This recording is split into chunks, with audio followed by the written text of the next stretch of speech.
All right, thank you guys so much for tuning in to a new podcast. I'm here with two really close and good friends of mine. So really quick, I'm going to ask them to introduce themselves, and then we'll jump into it. Hey guys, I'm Mateo. I work with JOSUE and Devoted, and I also do young adults ministry at my own church. My name is Ethan Lartey. I'm the owner and creative director of GODSENT. We're inspired by real life situations, and ultimately we're just trying to deliver that message. Yeah. Thank you guys. So I know you guys they're probably wondering, like, this is kind of weird because we have GODSENT and then we have ministry. But the reason I wanted to do this, guys, is I want us to kind of dive and combine those two worlds, right? Mm-hmm. And they're already kind of combined because GODSENT is it's a ministry, right? It's spreading the gospel. But one of the first things I want us to talk about, Ethan, is Mateo, you can jump in on this. So I want you to jump in on this. This question is for both of y'all, Ethan and Mateo. Yeah. Do you guys think you could swap roles, just as people? Yeah. Do you think you could? What do y'all think? So, do you know what he does? Ministry, yeah, ministry, but like that type of deal. Yeah. You mean like youth pastor or like? Yeah, so like I teach like a group of like 7 students, right? They're all the age from like 18 to 30, and like we meet up and we just pour into these lives, right? Oh yeah. To do with like Devoted, right? Where we connect with sponsors and different things like that. Okay, yeah, 100%. I believe I could do that. Obviously, I don't know the full extent of the role, but like from the basis and what I've heard, yeah. Okay. Mateo, what do you think? This one's difficult, right? Because like GODSENT is like, I've always thought about like creating my own clothing, right? But I just don't have that creative aspect to me. That's not like one of my gifts. Yeah. So as far as like if I could do it, I could, but it'd be very poor. Like it would look, mine would probably look terrible compared to like all the stuff that you have right now. I get you. And so like, yes, I could. Yes and no. Yeah, yes and no. Same thing, like you say yes until you get there, and then you're like, oh, you know what I mean? Right, so, it all hits you. Yeah, then it all hits you. Yeah. So 50-50. I think kind of like boils down to like different strengths, right? Like we have different strengths and different creative ideas and stuff like that. So yeah, I think that kind of ties into it with it.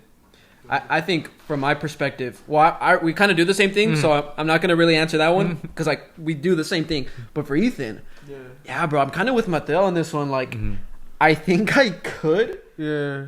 And again, it just comes down to ambition. Like, I think we both have the same ambition too. So we could in that aspect, bro. But there's just so many things. Like, I'd be like, what the heck do I do? Yeah. Like, manufacture, design, like money things. Like, I just wouldn't know what to do. Yeah. So I think I could, but it'd be at a very poor level. You know what I mean?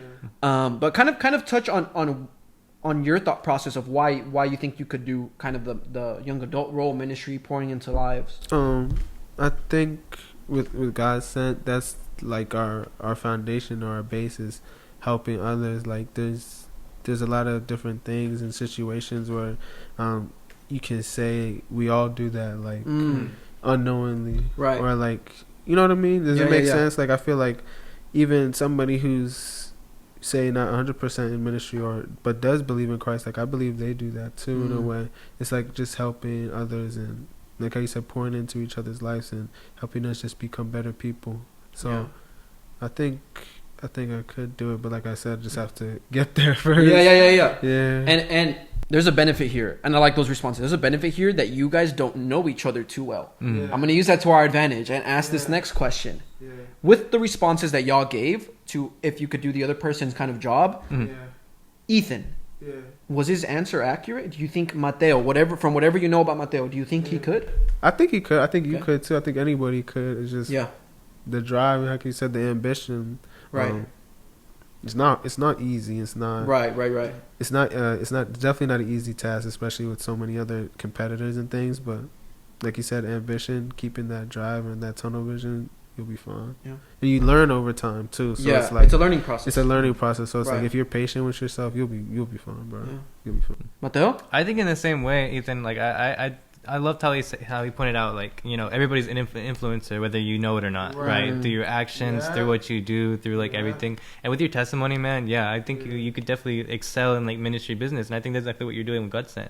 So yeah. Thank you. I like how you just said that too. It's like everybody's an influencer, because influencer, that's people watching, but you don't know who's watching. So you never know. Somebody's always watching, right? So you say if you're doing something evil or something good, somebody's watching. They could more than ever do that. So. 100%. Everybody has influence on each other. Yeah, and thank you guys for answering that one. It was a little curveball, but I want to say, and Ethan, you just touched on it a little bit. it's a learning process, right? Like whether it's young adults, whether it's GODSENT, whether it's whatever it is, everything's a learning process. So Ethan, we can start with you, bro. I want you to kind of touch on what that learning process has looked like for you. Even maybe like with some errors you made in the beginning, some wins you had. Like what does that look for you for GODSENT? That whole process is it's really beautiful when you look back on it. And obviously, when you're going through some moments, you really don't know why you're going through it, or you can be frustrated with yourself. Like, why would I do that? But like how we said earlier, it's all for a reason. It's all for the learning process. So I think so far for us it's been really good. Like I said, I've made mistakes, but it's helped me into that next win. I just liked how you said also, you just said that every loss or every time like you mess up, like it leads to a win also. You know? Yeah, exactly. 100%. Yeah. Mateo, what do you think? What's that learning process look like for you, bro? I mean, very similar, right? Like you start off as a beginner, and there's like a lot of like, you need to take time to take slow and intentional growth, right? You need to be slow and intentional with whatever you do, right? Whether it's like ministry. When I first started, I actually had a mentor, right? So I would do Bible studies in a coffee shop, right? And then whenever Pastor Rolando, you know, he came up and he was like, "Do y'all want to do want to pastor young adults?" Because I'm not in Salone. I feel like if I wasn't in Alone, I would fail it. I have really good a team. I have a really good team with Rose, Ali, and Isidro. You know, and so we all bring our different strengths. But as far as like learning how to do it, it took all of us to be slow and intentional and be like, okay, like what are our strengths, what are our weaknesses, and what can we learn so we can like also grow in ourselves, but also grow the young adults as well. So another thing that I just want to say real quick and kind of piggyback off what you said, it's like beautiful because we're all on our separate paths, but we can all come together and kind of speak on it.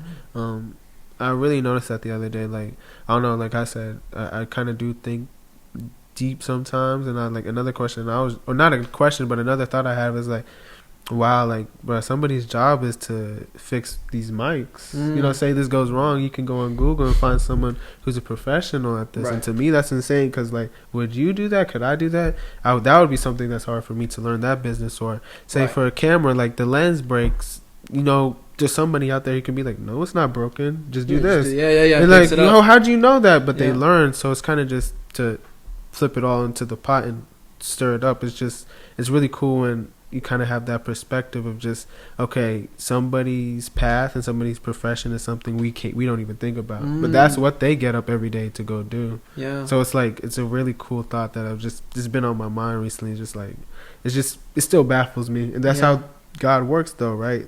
Like if you take it even deeper in the Bible, the bees, or even not in the Bible, but in the world, the bees make honey. We eat honey, so everything around us is designed to help us, you know, innovate or evolve. And I like that analogy. It's like we don't even realize, but like even in the ecosystem in the jungle, like you have little insects that like play like a huge role to like fight this infection that would kill, you know, a bunch of people. Like, you know what I mean? Like there's stuff like that that's like minuscule, but they have a role to play. Right, exactly. And I like how you said also, nobody's more important than the other person. That's what I'm kind of trying to say. Like nobody's above you, nobody's below you, because we're all serving a role. Yeah, exactly. And you just mentioned also that although we're doing different things, like we have the ability to be in front of this camera and combine our worlds. You know what I mean? Like, because we're all playing a role, we're all playing a part in a much bigger role. You know what I mean? But yeah, what do you think about that, Mateo? So I was gonna bring up, have y'all read Vagabond at all? Vagabond, I've heard of it. You've heard of it? So it's like this manga, and it's over like the samurai called Miyamoto Mushi, right? And so he goes on like this journey to be like invincible under the sun, but he goes through this thing like where you're along this theme thinking, and he figures out that invincible is only a word. And so it's like, bro, like you like what you said, like there's like every little thing's like the ants and everything. It's true. Like there's a bunch of little things that like add up, and like we're all in this together. So. Oh, bro. And what's that book called again? Vagabond. Would you recommend it to the viewers?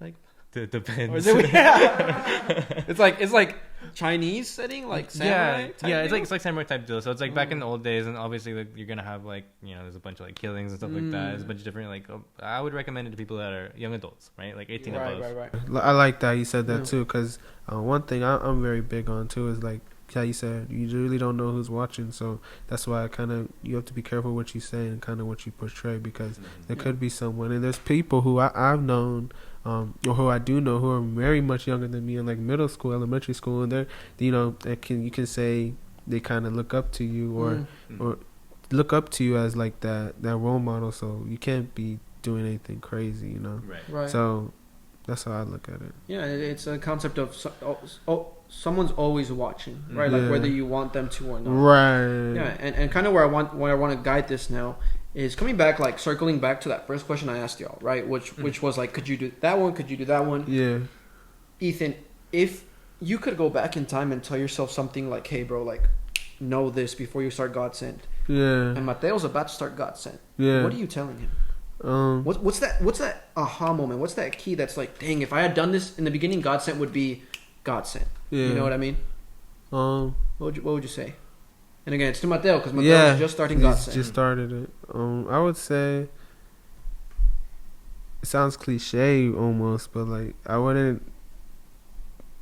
would kind of, I don't know, it's kind of like when you take your bike or your training wheels off your bike. You can say like you had the wheels on, but like your parents will let you go. Like you might fall, but like they know you might fall, but like that's kind of part of the process. So it's like I wouldn't really say too much. I'd be like, stay patient, keep going. But I think those lessons and those failures and those silent nights and those nights are like, dang, what's going on? This is what makes GODSENT. So right. I'd probably keep it like very, very brief and broad, to be honest, but more let him embark that journey and really figure it out. I'm saying, let him learn. It's not like I feel like that's a lot with a lot of things. Like you can tell someone do it this way, but human nature, you're literally not gonna do it that way because somebody told you. Somebody told you to do it this way. You're gonna be like, oh, that was 20 years ago. Then you go like, oh, I should have listened, but you didn't, even though you had the same knowledge you did when you started. So it's kind of like that. You can say, nah, do it this way, go to this guy, do this, but we're so stubborn sometimes to the point where we want to do it our own way, and that's when you learn. Definitely, yeah. And I think, bro, that was such a I think that just went over like it went over my head in the beginning, and maybe some of y'all watching. Yeah. But what you just said is key. It's like you really wouldn't. It's like you'd say more just reminders, but you really wouldn't say anything set in stone because you'd want them to learn. Yeah. Like you'd want a young Mateo, a young Ethan to learn. Right. You know what I mean? Like, hey, this is what's gonna take to get to this level. Yeah.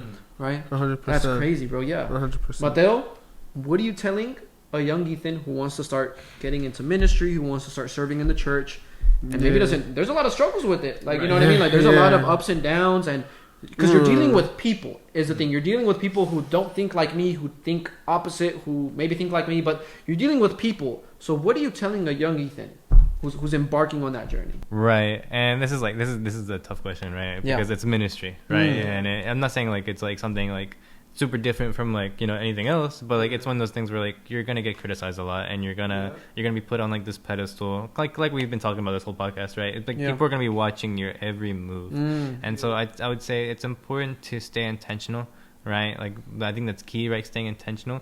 But I know in ministry, like it is a numbers game, right? We want people to come, we want people to hear the word, but at the same time, like even if we have like 2 people, right? Even if we had like 2 or like 100, right? I think it's important just to spread the truth, right, to those that are there and those that are willing. Because even if it's 100 people, you might only reach like 2 people still. Right. And so it's important to stay intentional from the beginning up to like where you're finally like flourishing, right? And so I really do like that, 100%. I can agree with that.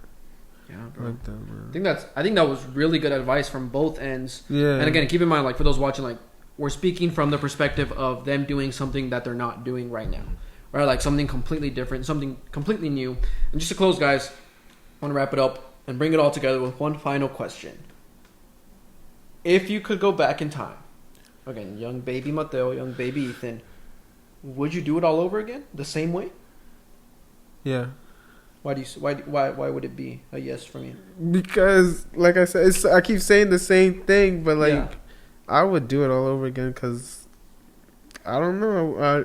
Obviously, you can say, "Dang, I wish I did this better," but with that will come with different effects.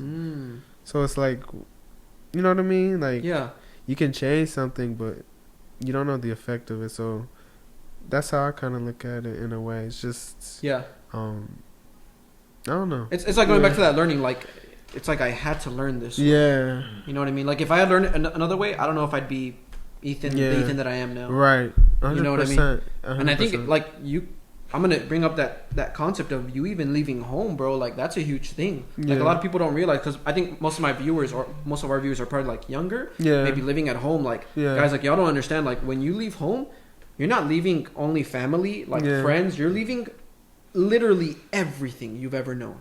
You know what I mean? And with that comes a lot of freedom. It comes a lot of independence. You know what I mean?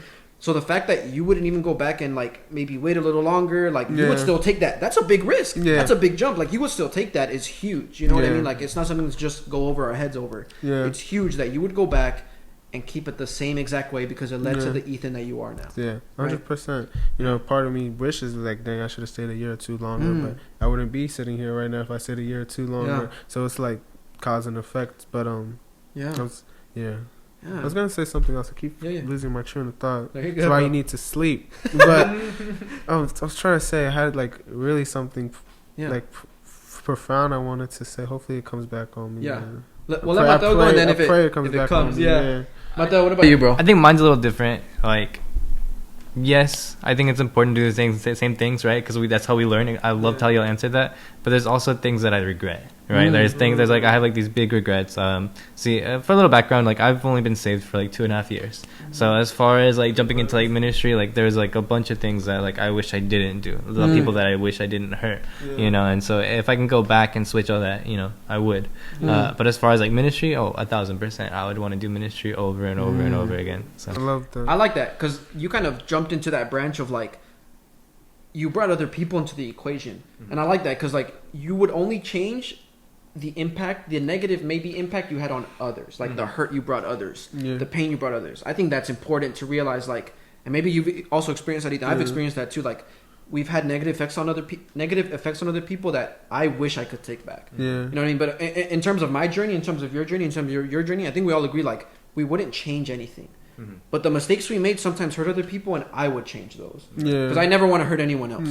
You know what I mean? So I like how you touched that. Like you jumped out of kind of like that circle we were talking about. Did you have that? I prayed God. He let it shine back on me. But like when you brought up leaving home is, for me, like I guess how deep it is. It's like, you know, I obviously told my parents and everything, and they were down with it, and they're like, always supporting me because, you know, they always support me and everything. But like part of the reason, like a lot of people always ask me why I came out to Dallas, and I always say like to expand and to grow. But like if I'm being honest, the true reason why I came out to Dallas was to put my back against the wall, so I have no other choice, like fully 100%. So that's why I came out to where I didn't know anything. Because it's like, okay, now you gotta figure it out, and it's almost like, dang, this dude's wilding. Like it sounds crazy, right? But that's the, you know what I mean? It's the reality. It's the reality of it. You kind of have to roll the dice. So that's why I really came out here. Was like, I visited back home, but like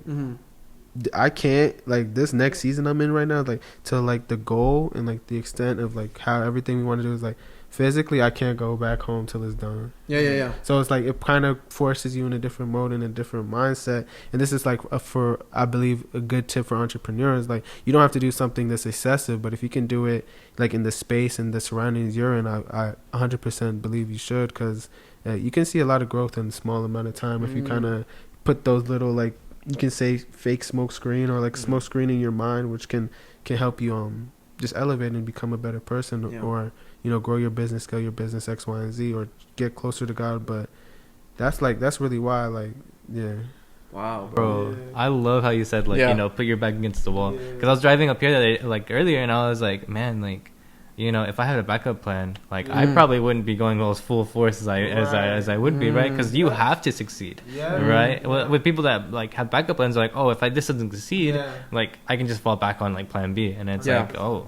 100%. Yeah, even Eddie Murphy said, he was like, there's if you have Plan B, you already failed. There should just be Plan A. So this has been Plan A. I'm sure what you guys are doing is Plan A. And I pray for anybody who's watching, if you have your Plan A, stick to Plan A. Plan B is fake. Like Plan A is what it's like you're preparing to fail already. Exactly. It's like Plan A is the A.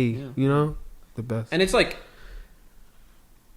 It's like, if you fail in Plan A, so what? Like, you failed. Right. Make another Plan A. You know what I mean? But like, don't already be planning to fail when you have Plan A by making Plan B. Right. It's like, fail at plan A and then make another plan A. You know what I mean? Like there's never no plan B. Right. You know what I mean? 100%. I like that, man. Sorry, I got emotion. I got excited. But yeah, all right, guys. I thank you guys so much for joining me for another podcast. Again, check out Ethan. Check out Mateo. They're doing, amazing, big, great things. And good exciting guys. things coming soon, right? With both of them. So be sure to check them out. Thank you guys for tuning in. We're going to catch you on the next one. Peace, man.